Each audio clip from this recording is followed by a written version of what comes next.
It's a pet's life with Gym Dog, Ireland's first pet resort by Des the Vet. Managed by vets, loved by pets. Daycare, vet care, premium pet food and grooming. Visit at petslife.ie. Yep, and a very good morning to Des Groom, our resident expert and our resident vet in studio. Now, I believe I have to live up to Dave McGrath now. Has just did a great performance, the Oscar-winning performance over the last couple of Tuesdays. Actually, he set the airwaves on fire in your absence. Yeah, I know, it John. Worries me, but he always does. That's the problem. How are you anyway? Great, not a bother. Sure, it's a pet's life, John, isn't it? It absolutely is a pet's life. Yeah, if you could come back in the next life now as your cat or my dog, wouldn't you be lucky? I was watching my cat this morning early, just as I was getting up, and there he was. It was kind of windy and running around in his spitting rain, and he was like a bag of frogs, like he was jumping up and down fences, and having great fun in the wind. Yeah. They seem to love the wind. Because everything moves in strange ways. Okay, right. Yeah. That's what it is it? I just watching him, and he's flying around the place, and he's a young cat, but he's not mad as active as the next door neighbour's cat is. As dogs and cats interpret the world in different ways, but they have a similar mindset to, say, a very small little human toddler. Of about a year old. Yeah. That type of naivety and inquiring mind about nature, about what's going on. The definition of my cat of walking around is he trottles along the top fence and he'll jump onto the garden shed and he'll do that. I never see him climb in a tree. The next door neighbour's cat is a ginger, and he'll jump up, crawl up the side of the wall, up into our bedrooms, and you'll find him wandering down into our house, and your lad drinking the milk out of my fellas. And he's as friendly as hell, he is, absolutely, and there's a lot of small children next door, so in that case he's been brought up. But he's a gas cat. It's amazing how different they can be, the different personalities. Totally different type of personalities. Yeah. Oh, yeah, absolutely. Totally different type of personalities. So tell us, you were doing a few bits and pieces last week, and of course we're talking about lions in the zoo too. The zoo came up again. You see, since the sad story about the elephants in the zoo in the early part of the year, I've been following the zoo very closely. And the good news stories about the zoo come out as well, you see. So they have a good news story there. They got a male lion over from a zoo in Britain. A 5-year-old male lion called Kushana. Yeah, okay. And I was wondering why would they need to bring a lion in, and I discovered, there are no African lions in Dublin Zoo, but there are Asian lions. Didn't even know that. So Asian lions are the ones with the darker mane, Didn't know smaller, that either. darker mane, and Dublin Zoo are involved in a very serious conservation project for these Asian lions, because there are only 600 of them left in the wild, and the only place where they still remain in the wild is a very large national park in the north of India, where obviously they used to be endemic. You see, they used to be everywhere. I remember reading Rudyard Kipling's Jungle Book as a very very young boy, and I was captivated by the tales of the lions in the jungle, in what was the wild Indian jungle. But of course, as humans encroached on the wild space and even on the mountainous areas, the lions became endangered. So now they have them just in a natural wildlife park in India, and there are only 600 left in the wild, but 2 in Dublin Zoo. And they imported a 5-year-old male called Kushana, right? And the job is, hopefully, he's going to breed with a female they have there. Okay. They only have 2 of them. They have a female. I presume the female is from the same neck of the woods as the male. Yeah, she's an Asian lion as well. Oh yeah, she's the same breed, but she's the only one left there, so they had to bring in outside blood. And that's a 9-year-old. And you know what her name is? What? Camilla. All right. So I was wondering, was they going to name the other one Donald? Well, they wouldn't mate if they were Donald and Camilla, perhaps. Well, no, but anyway, they're looking for cubs. Yeah. The difficulty is, with these Asian lions, they only breed about every 2 years. Okay. Females come into heat for a week. Yeah. They only come into heat every 2 years. They have 5 or 6 cubs every 2 years, if they're lucky. Okay. Right? Well, that's a good return, isn't it? Yeah, that's a good return. So fingers crossed now that Kushana does the business and Camilla has lion cubs. So what do zoos generally do if they have Asian and African lions in the same zoo? Well, they wouldn't mix them necessarily. They'd have them in separate pens. Yes, and stuff they like would. that. Yeah, you'd rarely find. It'd be one or the other in the different zoos. Okay. You'd rarely find a zoo that has both Asian and African. Okay, It'd be a very, very big zoo that did. It's either one or the other. And is there any reason why there's no African? Was just the Asians' reasons to get their hands on? Just historically, they didn't have African lions. They had the Asian ones. They haven't had African lions since I don't know when. Okay, didn't realise that either, because a lion is a lion, I suppose. But this conservation project, you see, they're genetically tested, and then they will swap around or share around or import different bloodlines to try and hopefully help them breed. So they've moved them all over the world in the interest of conservation, try and keep these lions, keep the Asian lions alive. Okay, look, I was at Dublin Zoo, myself and Caroline, the wife, went there. We just the two of us a few months ago, the early part of the summer, and we thought it was brilliant. Now, it was typical. We were thinking that because it was going to be a dull day, a dull, warmish day, that we might see more activity with the lions. But no, they were hiding behind the bushes like they always, especially the males. One of the problems with the Irish climate is that they do tend to spend a lot of time indoors for choice. Yeah. I think I've noticed that too. Yeah. I've gone there, you'd even find a lot of the monkeys indoors if it's raining. Yeah.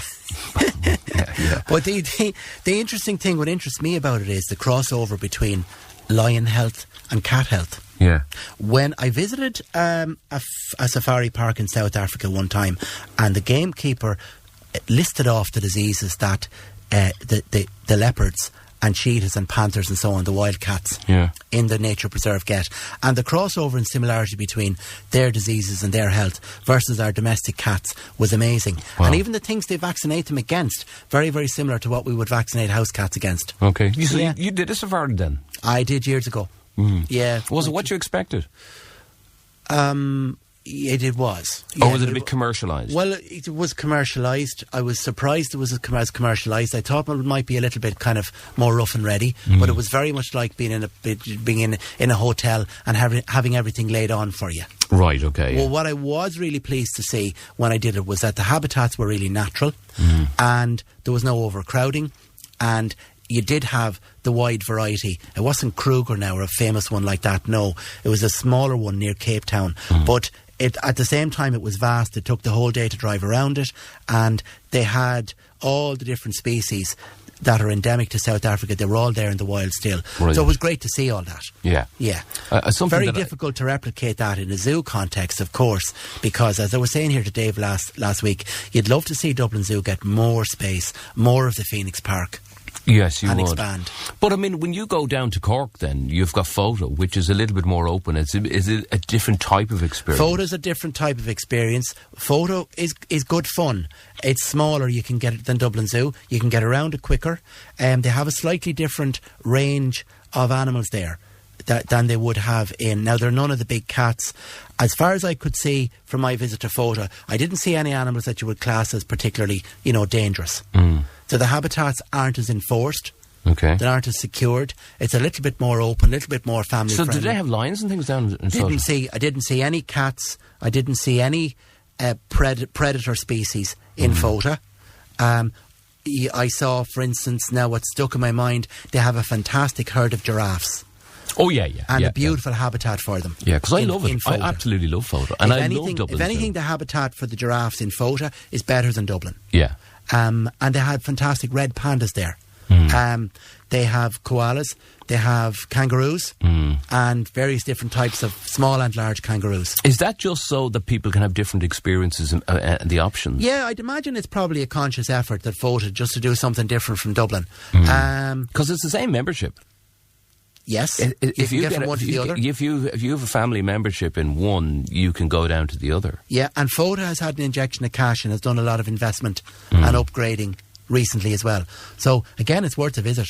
There's 2 fantastic family days out, Dublin or Cork, and the fairness from Kildare to go to Dublin Zoo versus go to Photo, there isn't too much of a difference in the drive. Yeah, but the ones that you go to in the UK where you drive the car through them and everything else, or the ones you do in France or whatever the case may be, would something like that not work in Ireland? Would work in Ireland. It definitely. It would definitely work in Ireland. I would think. Now, the argument against it would be, population density, and would it be commercially viable? Would they get enough visitors? And so on.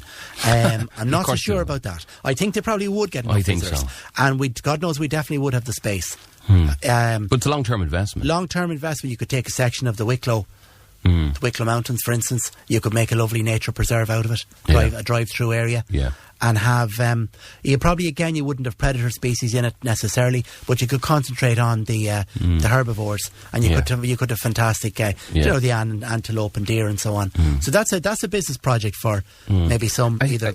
Message in from Jean there. She says that she's done both Dublin Zoo and Photo Wildlife, and she's done some of the English safari type drive-throughs as well. She says they're all different, 3 different types of experience. She says one of the best ones I ever did was in the south of France, but she says overall they're both absolutely brilliant, and the quality and the expertise of the gamekeepers and the people looking after them, the staff, is second to none. Very, as we know, our younger people are more educated now, the younger generation, both in Ireland and of course in the UK, great educational opportunities. So you'll find now a lot of the younger zookeepers and people in these places, they'll have full-on degrees and even master's degrees in zoology. Yeah. So that their knowledge in terms of being able to care for these species is amazing nowadays. Okay, so go back to the cats a bit. Now, you said that you were saying it was a knock-on effect into the household as well. Yeah, knock-on effect into the household cats. Now, lions, part of the conservation of these lions is going to be vaccination.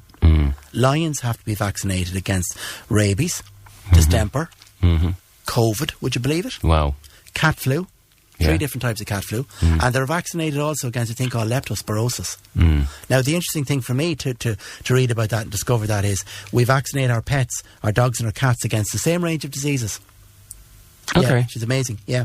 So perhaps one of the reasons why dogs, for instance, are not allowed into the zoo would be the risk of disease crossover. Yeah. Something I've often asked, I'd love to bring the dog to the zoo, it'd be a lovely day out, but no, on reflection, you probably would have to worry about zoonosis. Zoonosis being the spread of disease from one species to another. Right, okay. You just never know. Is that just a general thing with every zoo?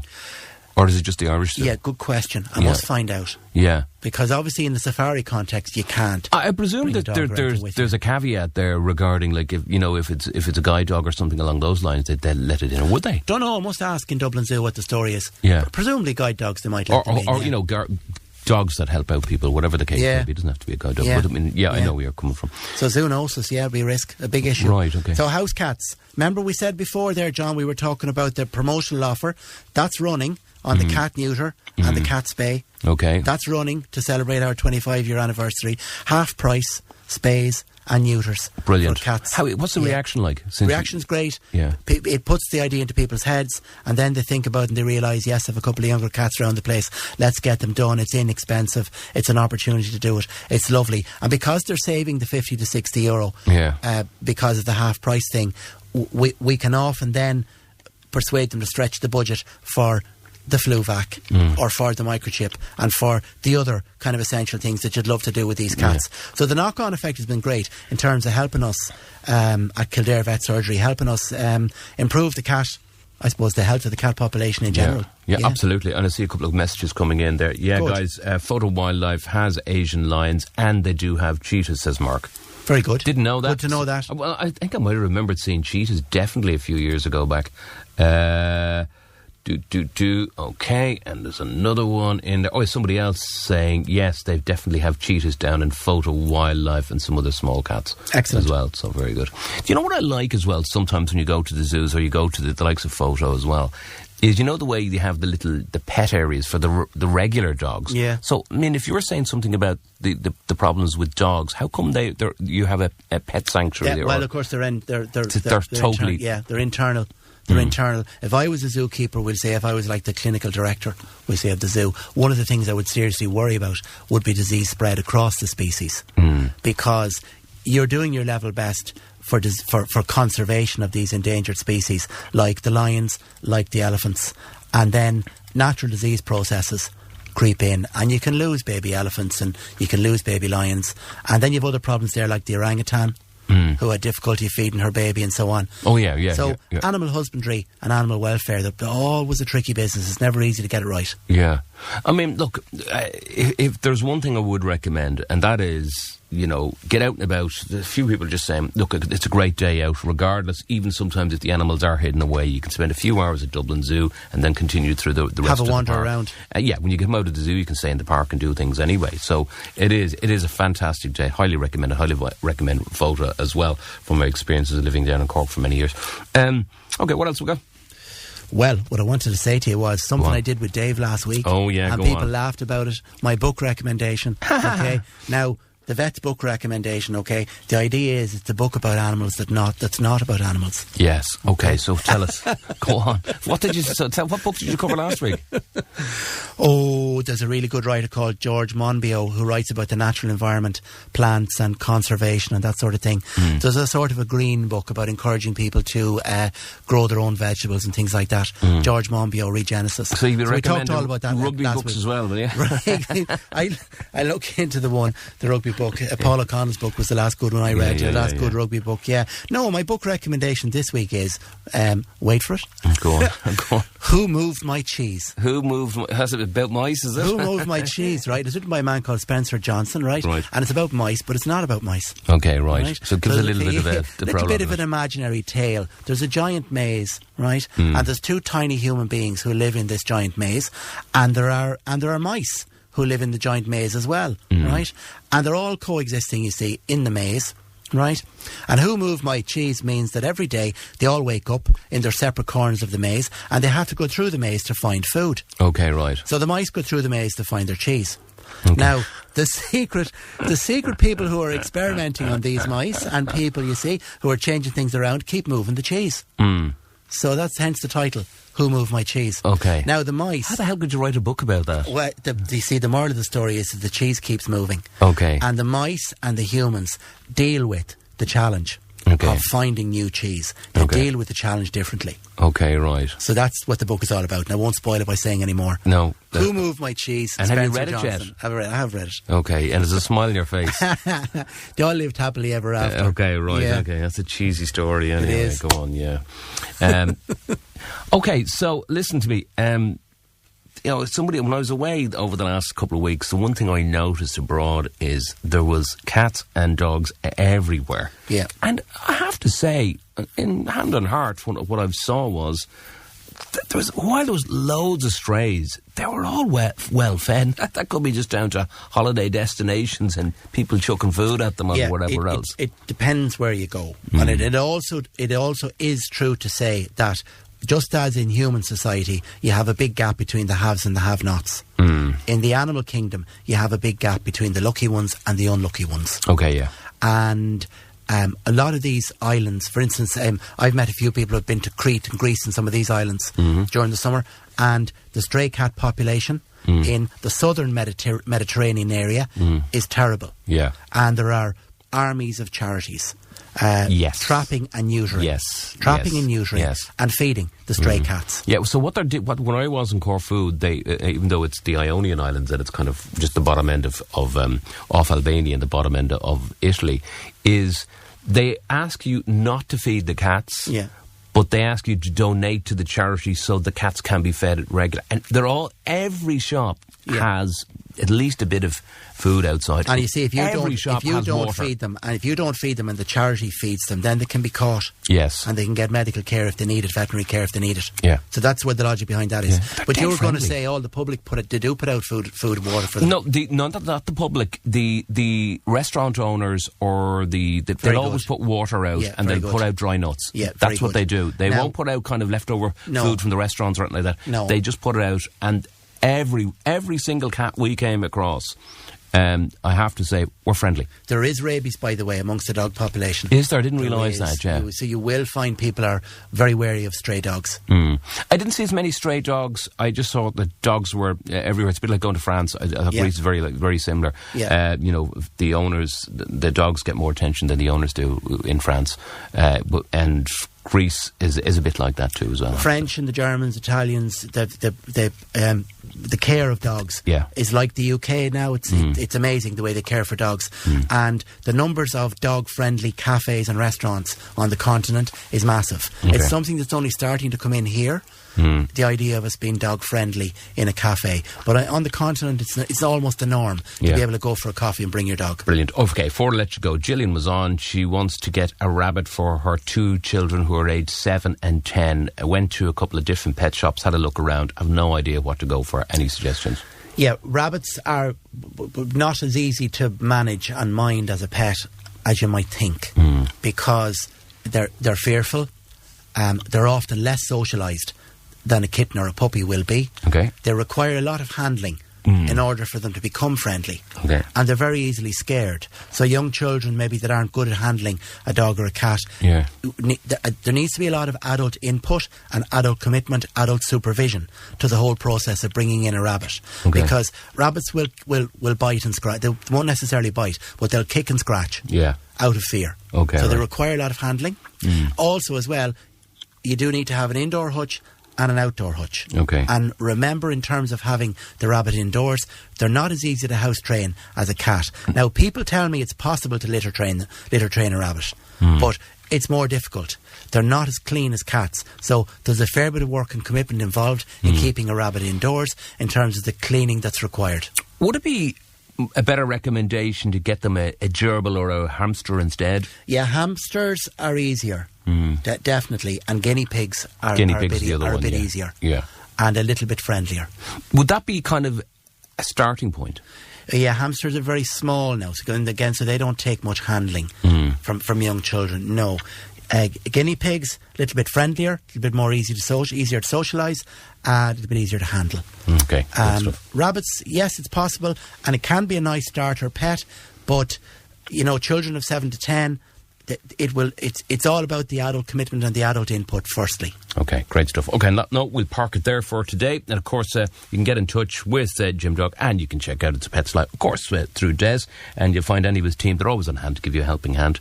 And don't forget that. You can mention your deal as well. Petslife.ie, and we have a deal for the rest of the year on cat neuters and cat spays. Okay, yeah, you can check out with them, and they'll give you the relevant details. Des, talk to you again. Oh, we won't talk to you again for a while. You're on your break now, are you? After a very busy summer, I'm taking a bit of a break. Yeah, so you won't see me for the next couple of Tuesdays. Okay. The first Tuesday in October again. Yeah, but the good news is we'll be podcasting this a little bit later on, and you can catch up all the various different podcasts over the next couple of weeks at your leisure. And you enjoy your break, my man. Thanks, John. It's a Pet's Life with Jim Dog, Ireland's first pet resort by Des the Vet. Managed by vets, loved by pets. Daycare, vet care, premium pet food and grooming. Visit at petslife.ie.